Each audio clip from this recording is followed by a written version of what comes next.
नमस्ते साथियों। आज सावन का पहला सोमवार है। इस पवित्र दिवस पर एक महत्वपूर्ण सत्र का प्रारंभ हो रहा है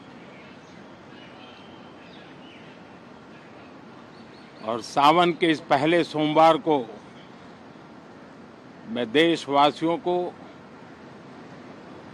बहुत बहुत शुभकामनाएं देता हूं।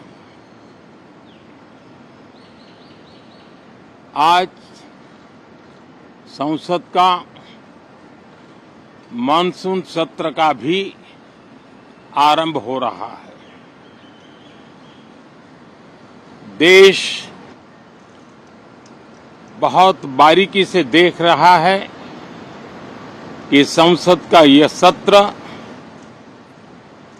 सकारात्मक हो, सृजनात्मक हो और देशवासियों के सपनों को सिद्ध करने के लिए एक मजबूत नींव रखने वाला हो। साथियों,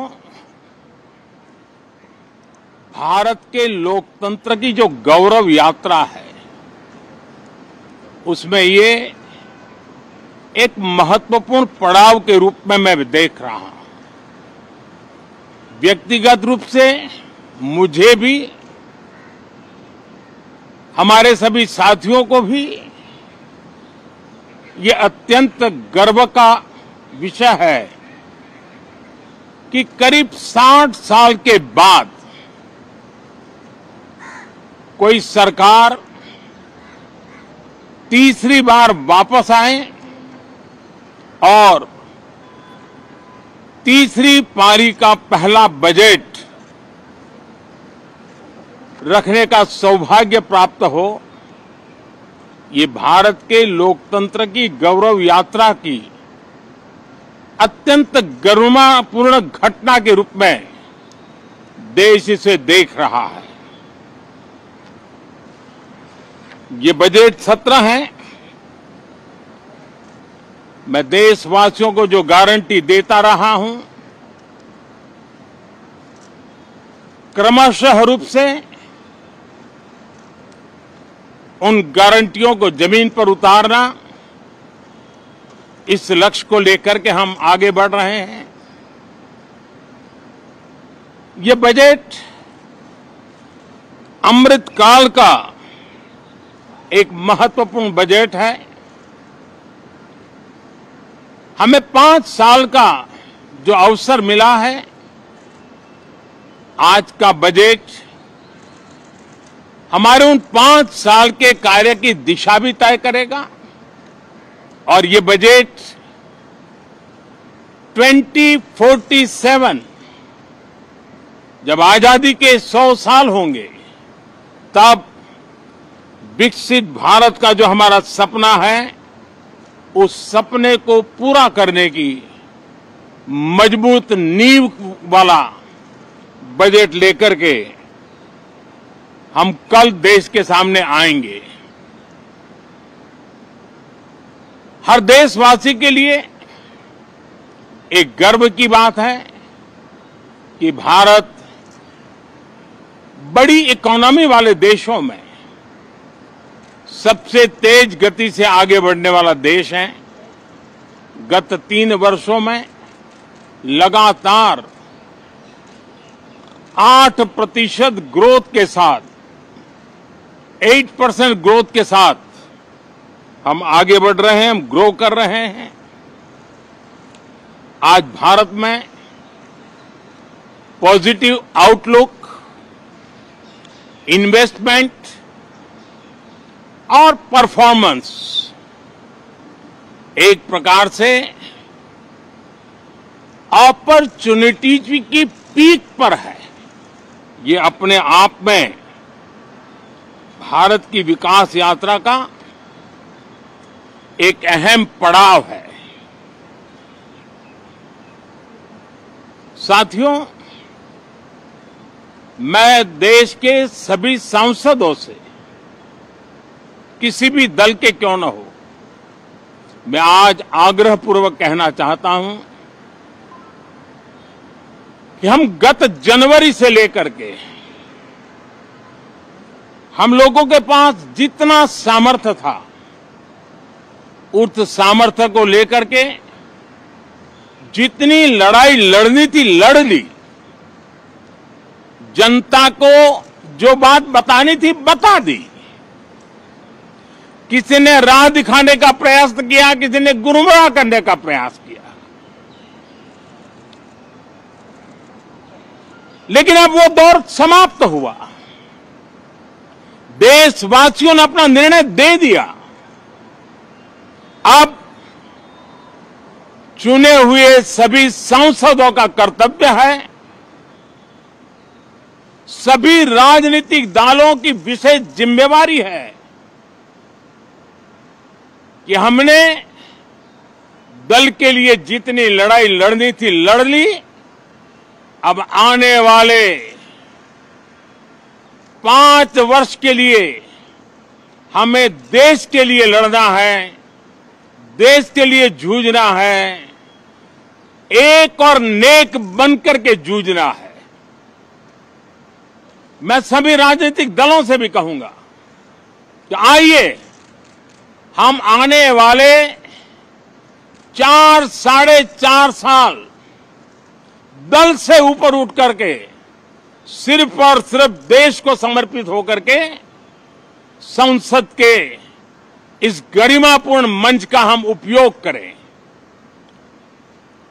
जनवरी 29 जब चुनाव का वर्ष होगा, आप उसके बाद जाइए मैदान में, सदन का भी उपयोग करना है कर लीजिए। वो 6 महीने जो खेल खेलने खेल लीजिए, लेकिन तब तक सिर्फ और सिर्फ देश के गरीब, देश के किसान, देश के युवा, देश की महिलाएं, उनके सामर्थ्य के लिए, उनको एम्पावर करने के लिए जन भागीदारी का एक जन आंदोलन खड़ा कर करके 2047 के सपने को पूरा करने के लिए हम पूरी ताकत लगाए। मुझे आज बहुत दुख के साथ कहना है कि 2014 के बाद कोई सांसद 5 साल के लिए आए, कुछ सांसदों को 10 साल के लिए मौका मिला, लेकिन बहुत से सांसद ऐसे थे जिनको अपने क्षेत्र की बात करने का अवसर नहीं मिला, अपने विचारों से संसद को समृद्ध करने का अवसर नहीं मिला, क्योंकि कुछ दलों की नकारात्मक राजनीति ने देश के संसद के महत्वपूर्ण समय को एक प्रकार से अपनी राजनीतिक विफलताओं को ढांकने के लिए दुरुपयोग किया है। मैं सभी दलों से आग्रहपूर्वक कहता हूं कि कम से कम जो पहली बार सदन में आए हैं, ऐसे बहुत बड़ी संख्या में हमारे माननीय सांसद हैं और सभी दल में हैं, उनको अवसर दीजिए, चर्चा में उनके विचारों को प्रकट करने का मौका दीजिए, ज्यादा से ज्यादा लोगों को आगे आने का अवसर दीजिए। और आपने देखा होगा कि पार्लियामेंट के नए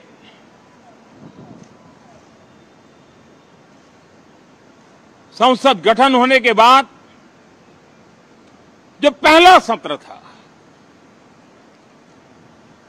140 करोड़ देशवासियों ने बहुमत के साथ जिस सरकार को सेवा करने का हुक्म किया है देशवासियों ने, उसकी आवाज को कुचलने का और लोकतांत्रिक प्रयास हुआ। 2.5 घंटे तक देश के प्रधानमंत्री का गला घोंटने का, उनकी आवाज को रोकने का, उनकी आवाज को दबाने का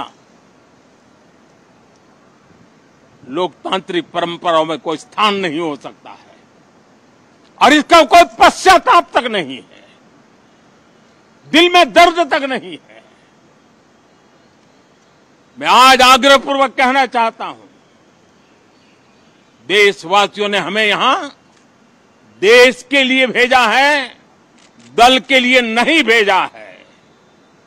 ये सदन दल के लिए नहीं, ये सदन देश के लिए है। ये सदन सांसदों तक की सीमा तक नहीं है, 140 करोड़ देशवासियों की एक विराट सीमा करके लिए है। मैं विश्वास करता हूं कि हमारे सभी माननीय सांसद पूरी तैयारी के साथ चर्चा को समृद्ध करेंगे। कितने ही विरुद्ध विचार होंगे, विरुद्ध विचार बुरे नहीं होते हैं, नकारात्मक विचार बुरे होते हैं। जहां सोचने की सीमाएं समाप्त हो जाती है, देश को नकारात्मकता की जरूरत नहीं है। देश को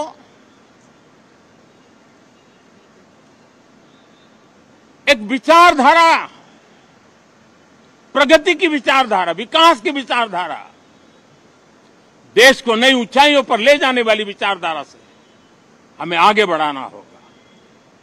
मैं पूरा ही आशा करता हूं कि हम लोकतंत्र के इस मंदिर का भारत के सामान्य मानवीय की आशा आकांक्षाओं को पूर्ण करने के लिए सकारात्मक रूप से उपयोग करेंगे। बहुत बहुत धन्यवाद साथियों।